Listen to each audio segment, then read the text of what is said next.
Livro de Josué, capítulo 24. Livro de Josué, capítulo 24, a partir do versículo 14. Vou apenas estender um pouco mais a leitura até o versículo 24 também.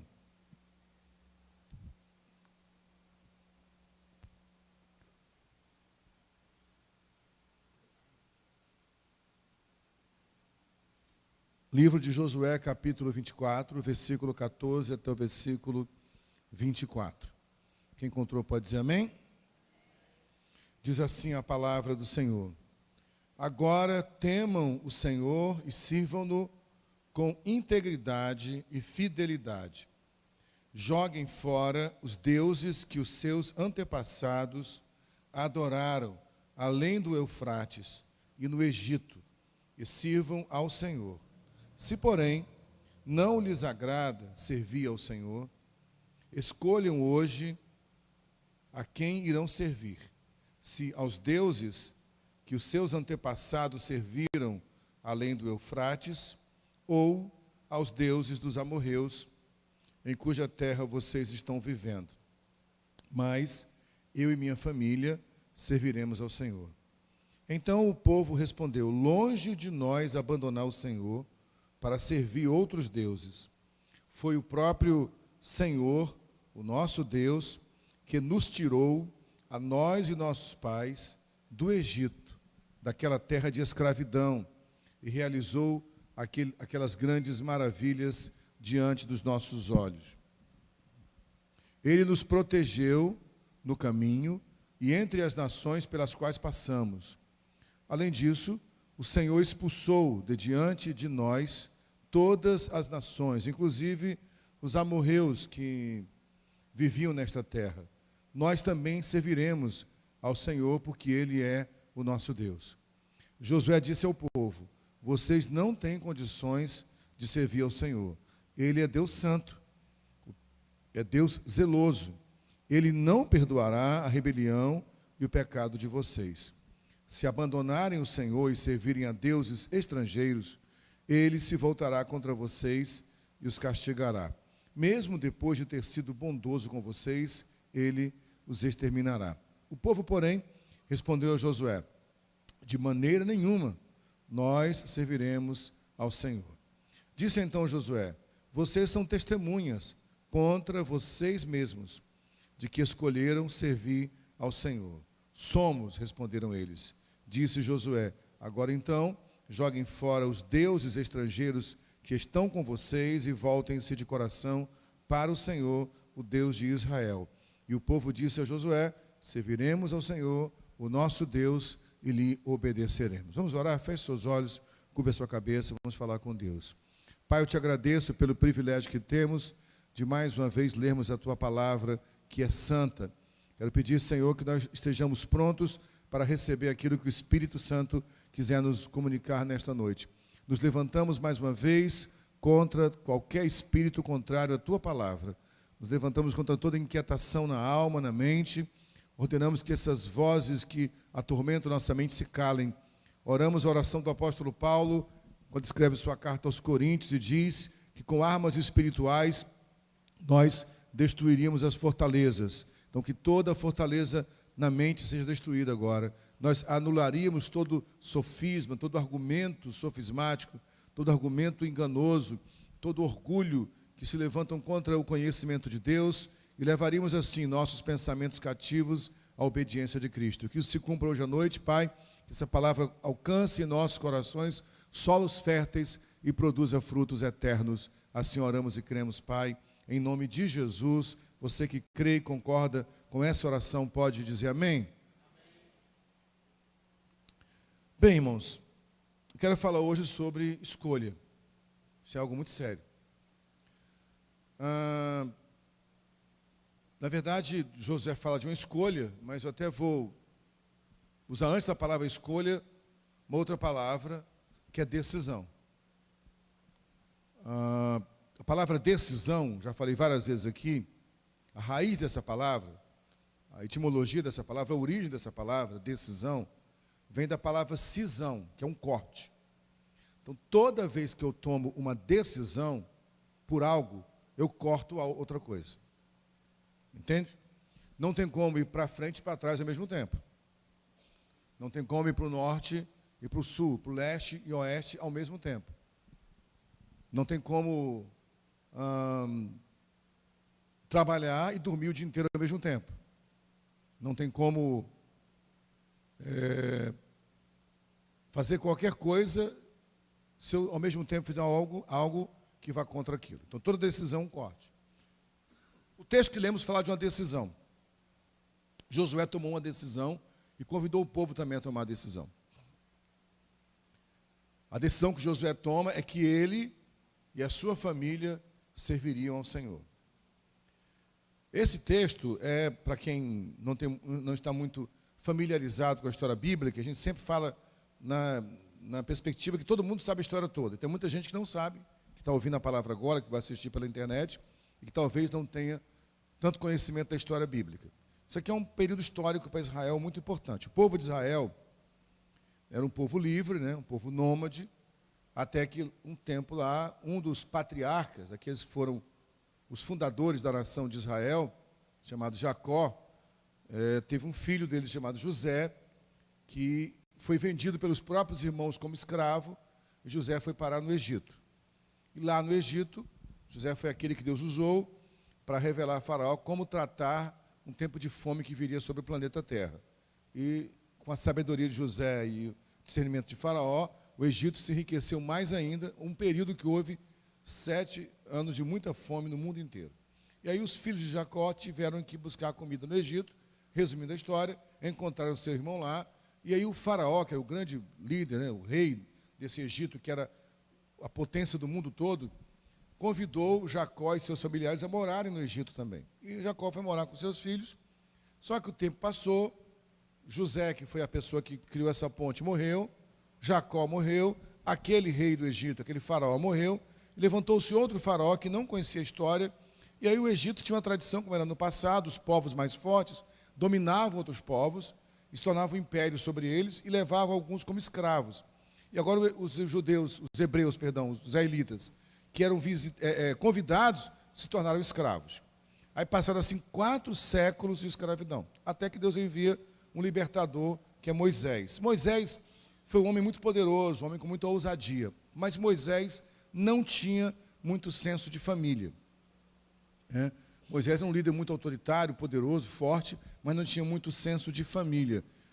Na cultura judaica, que é a cultura do povo de Israel, existe o ato da circuncisão, onde todo menino que nasce judeu, ele tem uma cerimônia chamada circuncisão, onde uma pequena pelezinha atrás do prepúcio do pênis do menino, como se fosse a fimose, era cortada para simbolizar que aquele menino era judeu.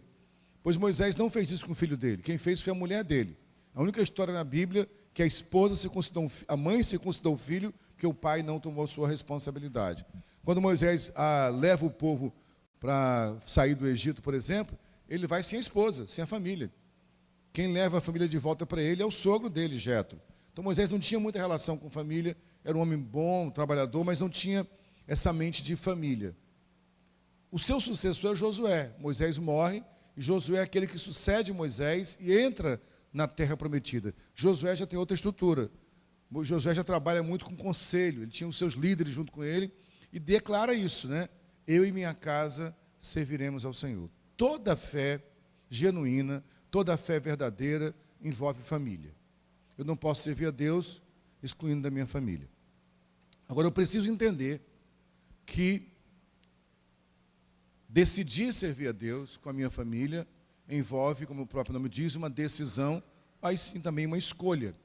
Então Josué faz o quê? Reúne o povo, o tempo já passou, eles chegaram na terra chamada Terra Prometida, lá havia outros povos morando, né, nesse lugar.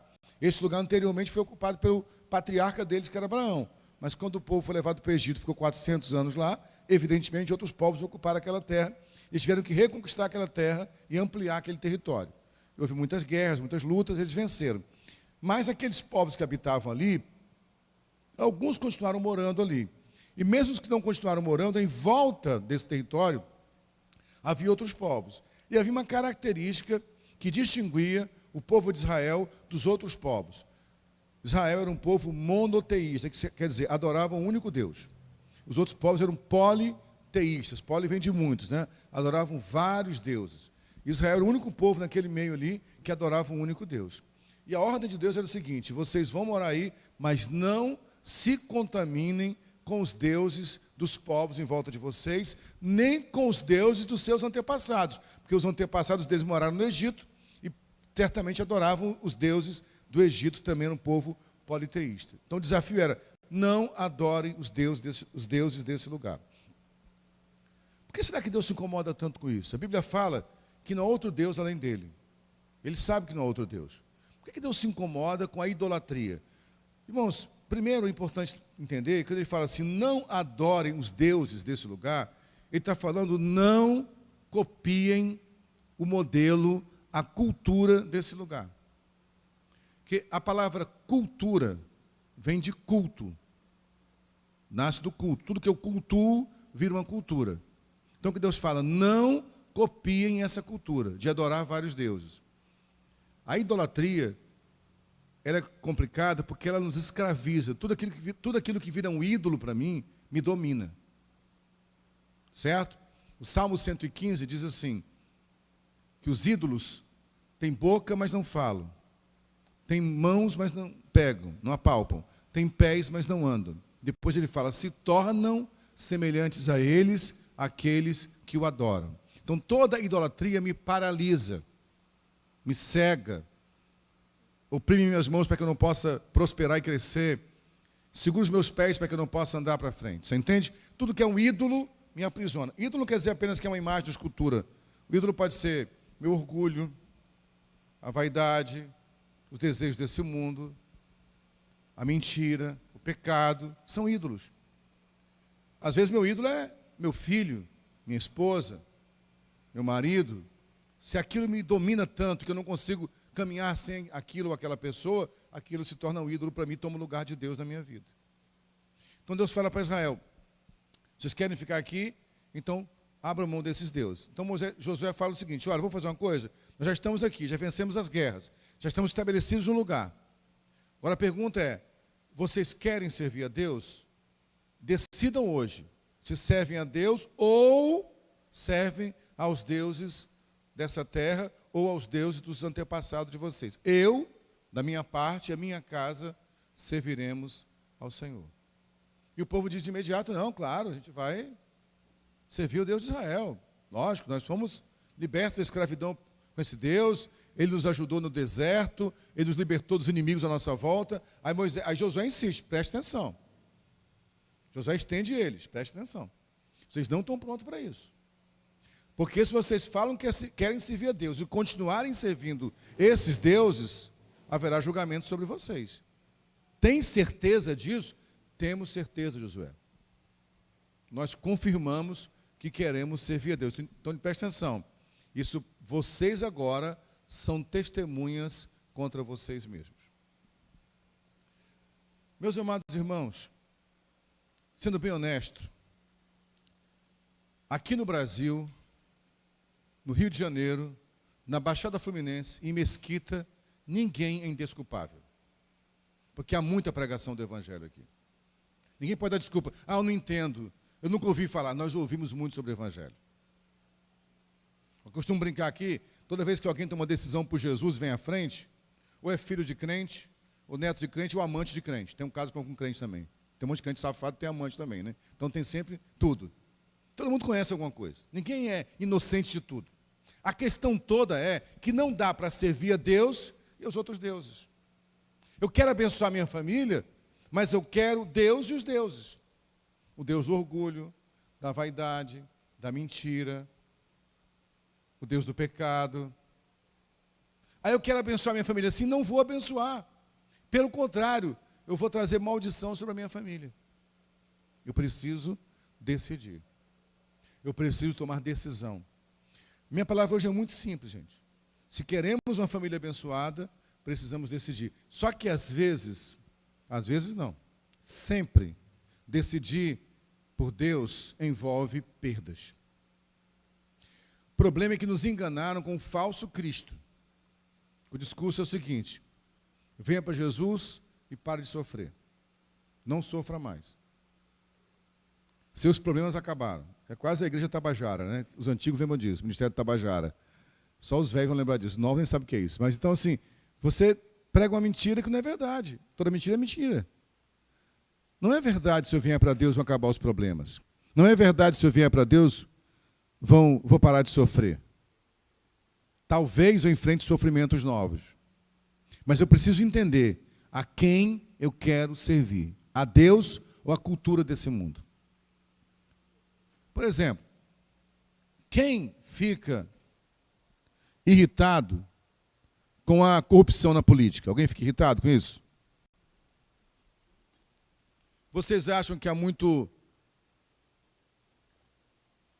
Lá em Brasília tem muito político corrupto? Vocês acham? De onde você acha que ele vem? Da Lua, de Marte? Eles nasceram nas nossas famílias, aprenderam em casa. A cultura desse mundo é aprendida em casa. Portanto, minha missão é entender que no momento que eu realmente confesso Jesus, eu abençoo a mim e toda uma próxima geração. Agora, isso envolve perda, decisão. Tem uma história bíblica que eu acho muito forte, de uma mulher que também vinha de uma cultura que servia outros deuses, mas decidiu que queria transformação. Vamos ler essa história? Lá no Novo Testamento, no Evangelho de Marcos, Evangelho do Senhor Jesus, segundo Marcos, capítulo 15, perdão, Mateus, tá, irmão? Desculpa. Evangelho do Senhor Jesus, segundo Mateus, capítulo 15, tá legal a voz, minha voz ficou até bonita agora aí. Até para cantar. Melhor não, né? Melhor não. Vai que o menino me canta aí, vai ser um problema, né? Mateus capítulo 15, a partir do versículo 21. Saindo daquele lugar, Jesus retirou-se para a região de Tiro e Sidom. Uma mulher cananeia, natural dali, veio a ele gritando: Senhor, filho de Davi, tem misericórdia de mim. Minha filha está endemoniada, está sofrendo muito. Mas Jesus não lhe respondeu a palavra. Então, seus discípulos se aproximaram dele e pediram: manda embora, pois vem gritando atrás de nós. Ele respondeu: eu fui enviado apenas às ovelhas perdidas de Israel. A mulher veio, adorou-o de joelhos e disse: Senhor, ajuda-me. Ele respondeu: não é certo tirar o pão dos filhos e lançá-lo aos cachorrinhos. Disse ela, porém: sim, Senhor, mas até os cachorrinhos comem das migalhas que caem da mesa dos seus donos. Jesus respondeu: mulher, grande é a sua fé, seja conforme você deseja. E naquela mesmo instante, a sua filha foi curada. Lembra que eu falei que Israel foi estabelecido numa terra? Voltando para o texto anterior, depois eu volto para esse novo aqui, de Josué. O povo de Israel foi estabelecido numa terra, e em torno dele havia outros povos. Aquela terra, que chamamos de Israel, antigamente era chamada de Canaã. E quem morava ali eram os cananeus, né? Aliás, tem vários povos, né? Ferezeu, Perezeu, Jebuseu, Flamengueu, tudo que não é bom estava lá em volta. Estou brincando. Só para provocar um pouquinho. Só para provocar o pezão que... Não mexe na minha voz, não. Tá bonita. Não se finca, não. Então Jebuseu, Ferezeu, então... Os cananeus... Mas qualquer coisa boa. Então, os cananeus estavam todos lá em torno. Esses cananeus adoravam outros deuses. Lembra disso que eu falei? Guarda uma coisa, gente. Quando eu falo adorar outros deuses, a grande questão aqui... Deus não tem crise de identidade. Ele sabe que Ele é o único Deus. Se alguém está no candomblé, na umbanda, no budismo, no shintoísmo, qualquer religião, ele não sabe, está procurando Deus. Só tem um Deus só. Deus não está em crise. Ai, meu filho está... Ele sabe que Ele é o único Deus. A questão toda é que essas questões nos aprisionam na mentira e no engano. que são culturas erradas. Você entende? Deu para entender? Está claro, gente, isso aqui? Então, essa mulher era cananeia, então era descendente desse povo. Jesus sai da região dele e vai até uma região chamada Tiro e Sidom, que já é uma região que pertence à terra dos cananeus. E lá vem essa mulher, que é Ciro-fenícia, também de cultura grega, que é outro peso de influência que ela tinha, uma cananeia de formação grega. Ela vem até Jesus buscando a libertação da sua filha. Muita gente que adora outros deuses também busca Jesus.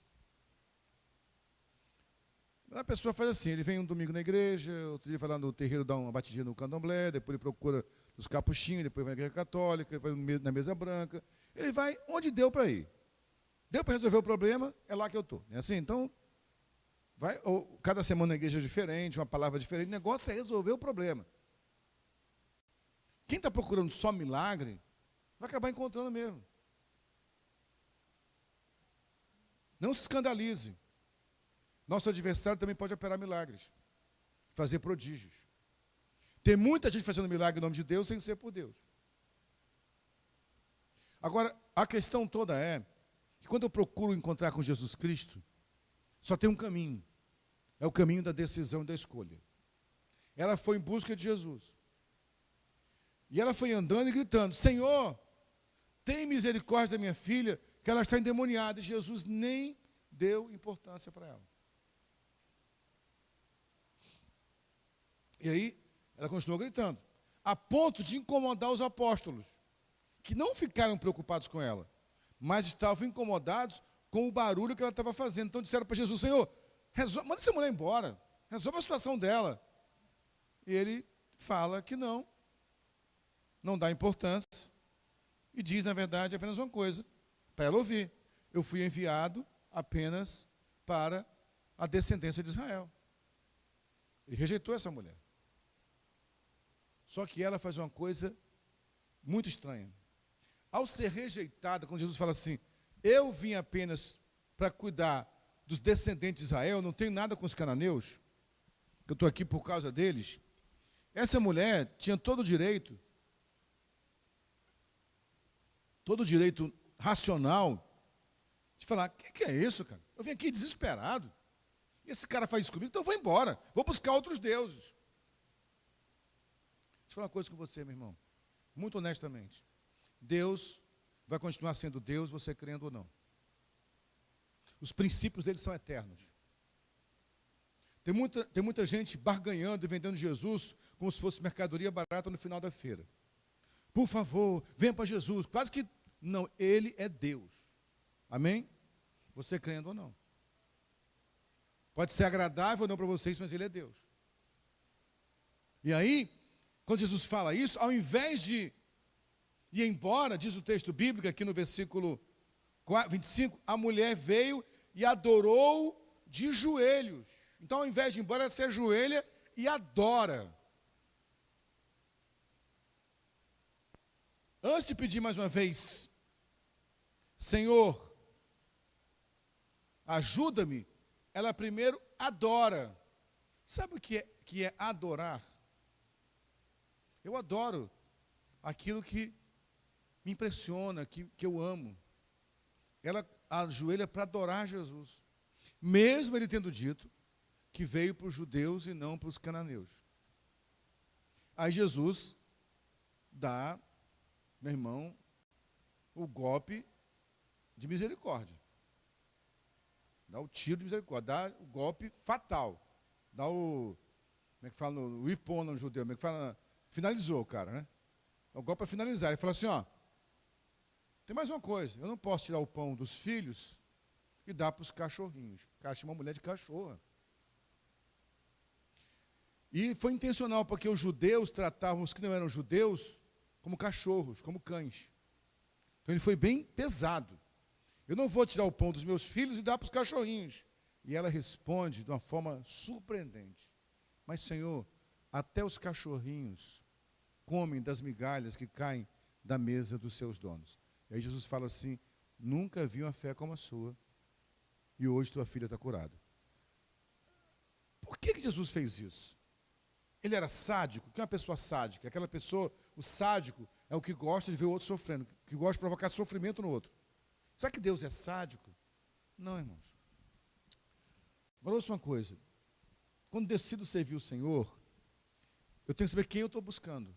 Esse Jesus que é apresentado por alguns pregadores, como se fosse um velho em crise, que está pedindo, por favor, creia em mim, e para isso dou tudo o que você quiser, esse velho tem outro nome, é Papai Noel. Barbinha branca e saco vermelho. O Cristo que estamos servindo aqui é nosso Pai. E todo pai que ama não tem pena dos seus filhos. Pai que tem pena não ama. Pai que tem peninha dá o que o filho pede. Pai que tem peninha faz tudo o que o filho quer. Pai que ama, quando é necessário, diz não e faz uma coisa importante. Ele estende o seu filho. O que é estender? Né? Quando você está precisando se exercitar, o que o treinador faz? Ele te estende até o teu limite. Professores fazem quando alguém está aprendendo uma disciplina. De estender o teu intelecto. Deixa eu falar uma coisa com você, meu irmão. Jesus estava mexendo com o orgulho dessa mulher. Ela era uma grega. Os gregos eram extremamente arrogantes. E era presa pela cultura cananeia, de adorar vários deuses, que se vendiam por favores. Jesus quis falar pela tua adoração, não vai fazer com que eu me convença de dar alguma coisa. Quando ela entendeu e foi capaz de falar, ainda que seja as migalhas eu quero, ele falou, agora veio à tona quem você é na verdade. Todo orgulho foi embora. Tem muita gente buscando Jesus na expectativa de que Ele satisfaça as suas necessidades. Mas o Senhor quer que você o siga na perspectiva de que Ele é o teu Pai, que quer te ensinar a ser quem Ele quer que você seja. E para isso Ele vai te estender até o teu limite. Algumas vezes vai se calar. Algumas vezes não vai responder. Algumas vezes vai caminhar como se não estivesse te ouvindo, porque Ele quer que você amadureça. Pais que querem fazer os filhos crescer fazem isso. Pais que querem tornar os filhos eternas crianças, mimam seus filhos. E essa geração está adoecida por causa disso. A gente está lidando com homens de 50 anos como se fossem meninos de 18. São eternas crianças. Mimadas e mimizentas. Tudo fica magoado. Porque não foram estendidos por um pai saudável. Não é um pai que abandona, mas que estende. Então, se você hoje quer abençoar a sua família, o convite de Deus hoje é: abra mão dos seus próprios deuses. Qual é o teu Deus? É o orgulho? É a mágoa? É o ressentimento? É o pecado? É a vida dupla? É servir a Deus e outros deuses ao mesmo tempo? A tua família só vai ser abençoada quando você decidir o Senhor, pelo Senhor, mesmo que isso custe viver o que essa mulher viveu, ser estendida até o seu limite. Algumas circunstâncias que eu passei na vida, muitas vezes eu pensei, será que Deus esqueceu disso, cara? Sabe quando você põe uma coisa no fogo e esquece no fogo? Dona de casa sabe o que é isso, cozinheiro e cozinheira. Você, caramba, passou o tempo. Será que Deus esqueceu o tempo do cozimento, gente? O da fritura? Não. Ele sabe. Agora Ele vai te estender até o teu limite. Quero convidar você hoje a entender isso. A buscar uma relação com Deus que não vai ser pautada nos favores que Ele faz para você, mas no Deus que é o Senhor da tua vida. Agora, o principal, Ele vai te conduzir para um caminho onde não somente você, mas os teus filhos serão abençoados. Por isso que eu e a minha casa, eu e a minha família serviremos ao Senhor. Agora, como que a minha família vai servir o Senhor junto comigo? Não vai ser obrigando os meus filhos a virem para a igreja. Vai ser, de fato, vivendo de tal forma que os meus filhos percebam em mim os sinais de Cristo. Amém? Agora, talvez, como essa mulher, eu carregue orgulho, eu carregue uma cultura dos meus antepassados. Não estou falando só de pecado, de adultério, de prostituição, de álcool, de drogas. Às vezes a gente carrega certos deuses familiares, da cultura das gerações,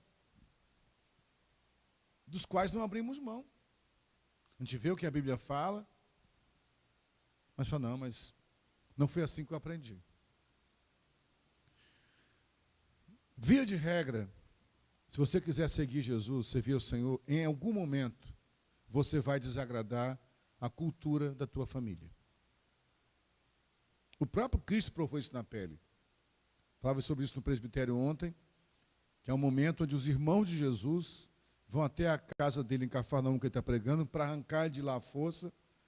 Está lá no Evangelho de Marcos, capítulo 3, né? Porque achavam que Jesus tinha ficado louco. Porque até os seus parentes se escandalizaram com ele. Algumas vezes, você vai tomar decisões por causa de Jesus, que a tua parentela vai te rejeitar. Não estou dizendo que você tem que ser inimigo da sua família, amém? Entende isso? Não é disso que eu estou falando. Mas as pessoas vão te rejeitar, alguns amigos vão te rejeitar. Não dá para servir a Deus e aos deuses. Não dá para servir ao Senhor e à minha própria carne. Em algum momento eu vou ter que decidir. Por isso, meus amados irmãos, que estão aqui nessa noite, começando esse mês, que vamos ouvir palavras e orar pelas famílias. Que você possa buscar no Espírito Santo força para tomar uma decisão e parar de caminhar em dois caminhos. Não dá para servir a Deus e aos deuses. Não dá para servir a Deus e a mágoa. Não dá para servir a Deus e o orgulho. Não dá para servir a Deus e ao pecado. Não dá para servir a Deus e aos ídolos que a minha família construiu para mim. Isso é tão sério. Eu e minha esposa, os da igreja sabem disso, nós temos um seminário que trabalha sobre família. A gente ministra esse seminário em alguns lugares, aqui no Brasil e fora do Brasil. Estava ministrando uma vez numa cidade do interior de Minas Gerais, e esse seminário é um seminário baseado na palavra, mas também com a perspectiva da psicologia, da terapia sistêmica, né? Então, a gente estava falando sobre alguns valores, e uma moça pediu para conversar com a gente após o seminário. Ela falou assim, olha, eu vi que vocês falaram, mas eu não concordo, porque ela tinha uma prisão familiar muito grande, por exemplo. Não é pecado. Mas ela não dava atenção para o marido, para atenção ao pai dela. Uma prisão emocional tão grave, que essa mulher, todo dia, tinha que primeiro passar na casa do pai, para depois ir para a casa dela ver o marido. Havia uma prisão. E esse pai morreu, já com 90 anos de idade, e ela não aceitava a morte do pai quando estava presa a isso. A gente estava falando sobre se libertar, sobre romper, começar uma vida de verdade. E ela bateu pesado, e nós apontamos a teoria, e ela falou, não concordo, eu fui para a Bíblia. E peguei um texto bíblico específico que fala sobre isso. E ela disse, eu sei que está na Bíblia, mas eu também não concordo. Eu falei, então, não tem mais o que falar contigo. Você entende, meu irmão? Não dá para negociar isso. A gente respeita qualquer pessoa em qualquer crença. De verdade, quem me conhece sabe disso. Não tem a menor dificuldade de sentar à mesa e conversar com alguém que se diz ateu, que é umbandista, candomblessista, que é budista, que é satanista até. Não tem problema, sentar à mesa e conversar, que meu inimigo não é ele. Agora, eu preciso entender uma coisa. Não dá para servir a Deus e aos deuses ao mesmo tempo. Tem muita gente aqui que tem vindo várias vezes pedir oração, mas não decide a sua vida. A sua família não vai ser abençoada só se vindo de vez em quando buscar um milagre, um SOS, um desespero. Vem aqui, pede uma oração forte, aí sai animado, ou vai um profeta na sua casa, dá uma profecia, você recebe a unção, né? A unção da cura, a unção da libertação, a água do Rio Jordão, sei lá, tudo que é milagre você recebe. A vara de Arão, tudo que é bênção, você recebe. Sai daqui, eu saio daqui energizado hoje. Não. O Senhor te chamou para uma jornada, para uma caminhada que vai abençoar as tuas gerações. Mas para isso, você precisa decidir. Escolha hoje quem você quer servir. Se a Deus, ao Deus verdadeiro, ou ao Deus dos seus antepassados, a cultura dos seus antepassados. Ah, mas acontece, pastor, se eu decidir realmente servir Jesus, é provável que eu perca alguns amigos. É provável mesmo. É provável que alguns amigos não queiram mais andar com você. É provável que algum não seja chamado para algumas festas. É provável que alguns te rejeitem. Eu repito mais uma vez, não estou ensinando você que você precisa se afastar da sua família. Ao contrário, você tem que ser luz no meio das trevas. Mas certamente alguns vão te rejeitar.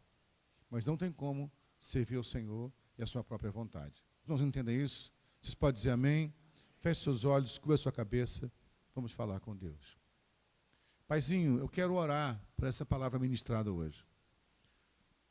Josué disse, eu e a minha família serviremos ao Senhor. Ao tomar a decisão de ser o responsável, de ser o modelo, de ser influência na sua família, ele estava disposto a rejeitar tudo, abandonar tudo para servir ao Senhor. E ele conclamou o povo de Israel a fazer isso. Essa mulher que lemos a história, que era lá dos cananeus, porque queria um encontro pessoal com Jesus, esteve disposta a quebrar o seu orgulho, a sua tradição e se humilhar diante do Senhor. Muitas vezes, Pai, temos buscado o Senhor como quem busca um curandeiro, como quem busca um milagreiro, como quem busca um prognóstico, como quem busca um vidente, mas não buscando um Pai que quer nos estender na caminhada. Queremos as famílias aqui abençoadas, Pai, mas sabemos que isso só será fato se decidirmos pelo Senhor. E ao decidir pelo Senhor, automaticamente rejeitamos tudo aquilo que nos afasta de Ti. Eu oro por pessoas que estão nos ouvindo nessa noite, Senhor, e que têm caminhado na igreja, vão aos cultos, buscam palavras, mas nunca se decidem, nunca fazem uma escolha definitiva. Que hoje, Senhor, o Espírito Santo os convença a tomar a decisão definitiva por Jesus. Você quer orar comigo? Olha a oração agora. Faça oração juntamente comigo, toda a igreja agora. Dizendo assim: Senhor Deus, eu tenho servido muitas vezes a vários deuses. Tenho andado confuso, mas hoje eu quero decidir-me unicamente pelo Senhor. Não tenho forças em mim, mas eu creio na Tua graça. A Tua palavra diz que o Senhor Jesus veio para os seus, e os seus não o receberam. Mas a todos quantos o receberam, foi-lhes dado o poder de serem feitos filhos de Deus. Hoje, eu me decido e recebo Jesus como meu Senhor, meu Salvador. Me torno filho para caminhar o caminho do Pai. Olhos fechados, cabeça curvada. Alguém que, ao fazer essa oração, admite: sabe, Sr. Farney, eu até vou à igreja às vezes, mas faltava tomar uma decisão. Eu quero me decidir hoje. Eu não vou ter força para fazer isso sozinho. Eu preciso da família, mas eu quero fazer isso. Eu quero, de fato, me comprometer a entregar totalmente minha vida a Ele. Alguém que, com os olhos fechados, ao fazer essa oração, sentiu no Espírito Santo, no seu Espírito, perdão, através do Espírito Santo, a convicção que a hora é essa. Se há, levante a sua mão para que eu possa orar por você. E diz: eu quero hoje me decidir. Eu não quero mais ficar em dois caminhos. Eu quero tomar uma decisão por Jesus. Alguém? Se alguém que o Espírito Santo te convence nessa manhã, a gente quer orar especificamente por você. Amém? Se ninguém quer tomar decisão hoje, não há problema. Guarde essa palavra no seu coração, mas pense numa coisa: enquanto você não decidir, você vai estar travado, parado. Não tem como andar em dois caminhos ao mesmo tempo. Decida para abençoar você e abençoar a sua família. Você pode dizer amém? Deus abençoe a todos com a sua palavra. Muito obrigado, meus irmãos.